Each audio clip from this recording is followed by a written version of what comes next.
Okay, this is Johnson motor tutorial take 2 because I erased my first one. This is a 1966 Johnson boat motor, model number MQ12A. It is got an impeller. Whereas lawnmower motors, for example, don't have a cooling system, this one does. So the most important thing about this motor is to ensure that the water is coming out the impeller, which is located behind the motor. This black grommet that is right there. There'll be water coming out of that. It's on the right hand side of the motor at the back if you're looking at it from inside the boat. The water will not be coming out of there unless the water is over the level of this blade. There's some vents right here, and the water has to be over top of that. That's the intake, and it has to suck the water from there in order to get up to the impeller and cool the motor. Motor lid is slightly off right now because I've got to show something on there, but the controls are on the driver's side of the motor here.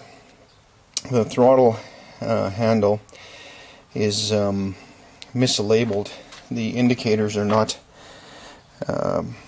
properly marked here, so instead, when the throttle handle is turned all the way clockwise, that's the start position, and then you turn it counterclockwise to throttle it up, and then back again to the start position all the way clockwise. The handle goes up to recess it. None of the knobs that are adjustable should be adjusted. That's this one right here, shouldn't be adjusted. That is an idle adjust, and down here is a fuel mixture adjustment. Unless you know what you're doing, don't fool around with those two. This is an emergency stop here, or not an emergency, just this is how you stop the motor. You just press and hold this until the motor stops. Now, there's some trick to starting, and that is that if the motor, or if the gas line, which attaches here to these two pins, it's a 2-pin attachment. If the gas line is disconnected, there may be an airlock, which makes for hard starting. So what you'll have to do is prime the ball of the gas line till it's firm, and if it's still hard starting, you'll have to pop the lid off.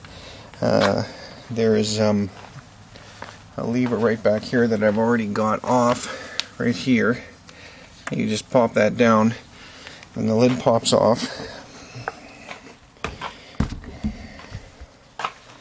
and you'll have to squirt some brake cleaner or other flammable liquid inside the carburetor there to get it primed.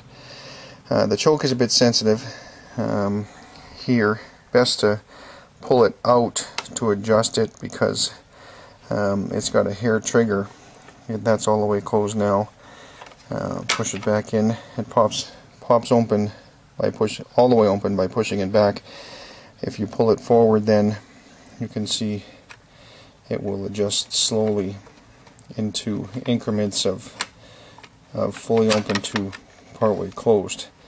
It's a bit hard to adjust that choke, so you'll have to play with it to get the right choke setting on start. To start it, here's your pull cord here, but the plastic gears that engage with the flywheel are a bit chewed up, and that's from people pulling on the pull cord too quickly, and it starts to spin before it engages. So the thing to do is pull on the pull cord slowly until you feel the gears engage, and then pull start it. And then that way you'll avoid stripping these starter gears.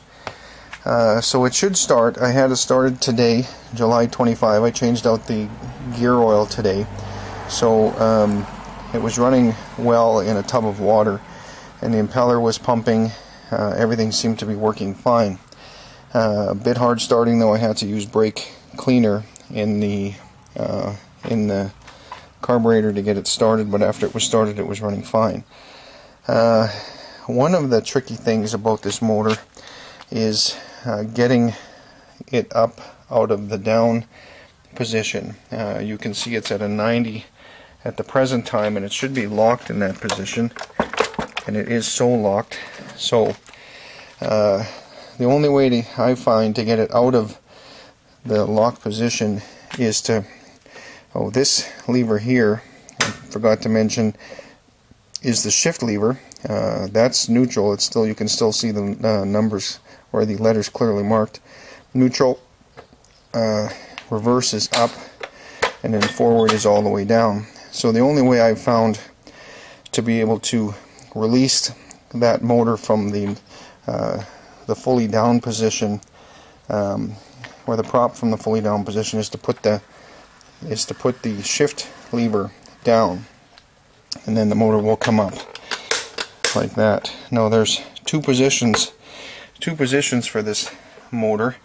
One is a 45 and one is a 90, all the way up like that. Now there is a lever.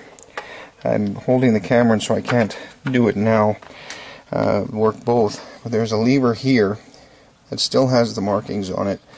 One says lock, the other says release. It doesn't work that well, but it's still functional. So if when you're pulling the motor back to unlock it, and I probably locked it again on myself, no, pull back on the lever here, and with one hand, and with the other hand pull on the back of the motor, and it'll engage in the 45-degree position. I'll put the camera down and show you that. Okay, so by putting my right index finger on the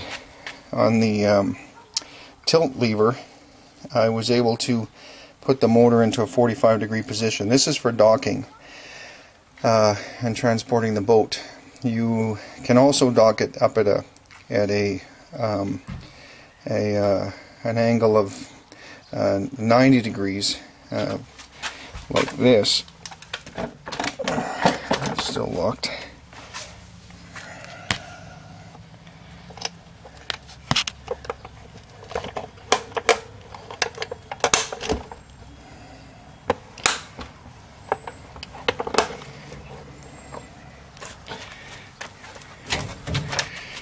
So that motor is now at an angle of, well, I guess it would be 90 degrees upright, and it's okay for transporting that way as well, or for docking when the boat's not in the water. To release it again, you just take the pressure off the motor by pulling on the motor a little bit and pushing that lever, which is here, into the unlock position forward. That pushes on this bar, which I find is sometimes easier to use than the lever here. I'll show you from the other side.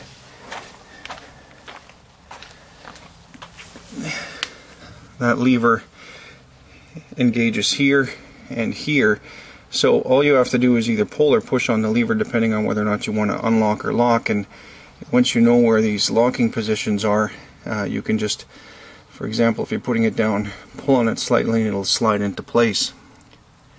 This is the fully down position here.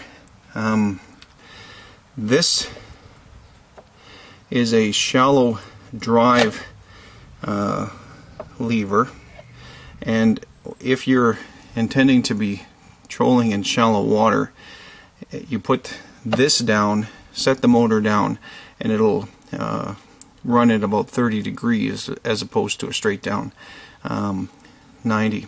So I don't imagine this will get used much unless you're in very shallow water, but that's what that's for. The only way to get it released again is to lift up the motor and pull it back. The motor takes mixed gas and oil, 50 parts gasoline and 1 part marine, 2-cycle marine engine oil. I'm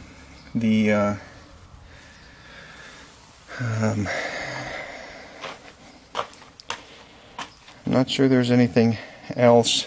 I haven't checked the plugs today, July 25th, because the motor seems to be running fine.